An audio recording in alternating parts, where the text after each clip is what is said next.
Hello, it's Felecia Phillips. My research proposal summary is on the topic Silenced in the System, a Muted Group Theory Analysis of Intersectional Silencing. Chapter 1 begins with the fact that in 2021, Nana Abina Aser, a Ghanaian feminist, mobilized feminists through Twitter to protest media patriarchy. However, what ensued was not support. It instead brought about shame, harassment, and dismissal. This incident reveals a deeper truth.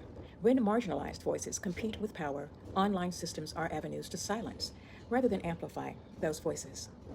My research proposal explores this silencing not as isolated moments, but rather as a consequence of larger systems of power that exist within our digital spaces of communication.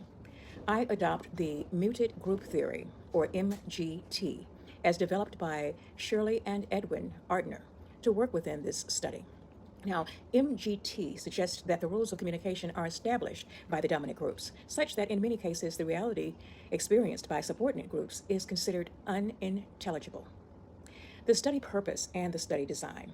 This study aims to investigate how contemporary digital spaces, particularly through the use of algorithms and community standards, continue to silence marginalized communities, and continuing to silencing those systems by combining the muted group theory, intersectionality, and digital activism theories.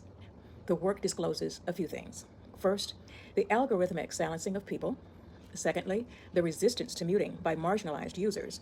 And thirdly, how communication justice will be reached in digital environments. Now, the scriptures also inspire this proposal, especially the command to speak up for those who are voiceless in Proverbs 31:8.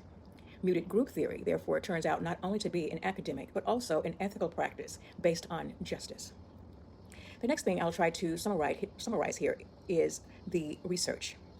The research questions. The research examines the following questions. Number 1, how do algorithmic moderation methods tend to silence people? 2, how can underrepresented communities avoid being silenced by online sharing?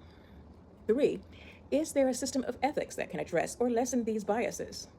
And 4, how can institutions adopt communicative strategies that will be inclusive and give voice to those who were silenced before? The hypothesis. The hypothesis is that algorithms that constitute online communication channels recreate social hierarchies, instilling them with dominant group norms that structurally silence marginalized voices and reflect on the most fundamental assertions made in MGT.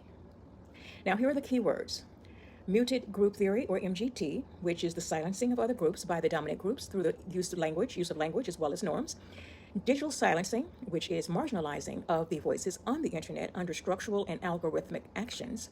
Intersectionality, which is how several identities, whether it's race, gender, class, etc., interact to define oppression. Anti-fat bias, the discrimination against big bodies in their communication and culture. Intercultural communication, which is communication between representatives of different identities and values of cultures. Now, we'll continue on to Chapter 2's summary, which is the literature review. This chapter provides a review of 15 major sources of primary communication studies and demonstrates how MGT is still applicable today under the following areas. Gender and silencing. Women worldwide are victims of male-dominated language systems, according to Ardener, 1975, and Alaki, 2023. Difficult speech in the following sense is labeled toxic by systems such as Google Overview, APIs, and that's according to O and Downey, 2024. Digital feminism. African feminists are silenced in two ways, both by the global norm and by local patriarchy, according to Muhammad, 2023. Fat liberation. Anti-fatness discourages the expression of voices and ideas in academia and media, according to Bassinger et al., 2025. Institutional muting is the muting embedded in norms within universities, sports, athletic organizations, and other institutions, according to Fox et al., 2021, and Sanderson et al., 2017. MGT, in general, explains how and why silencing occurs across various dimensions, including gender, race, body size, and others. The literature also reveals how communities struggle against mutedness, such as through rhetorical creativity, cultural hybridity, and digital activism. For Chapter 3, the methodology, the study applies qualitative interpretive research.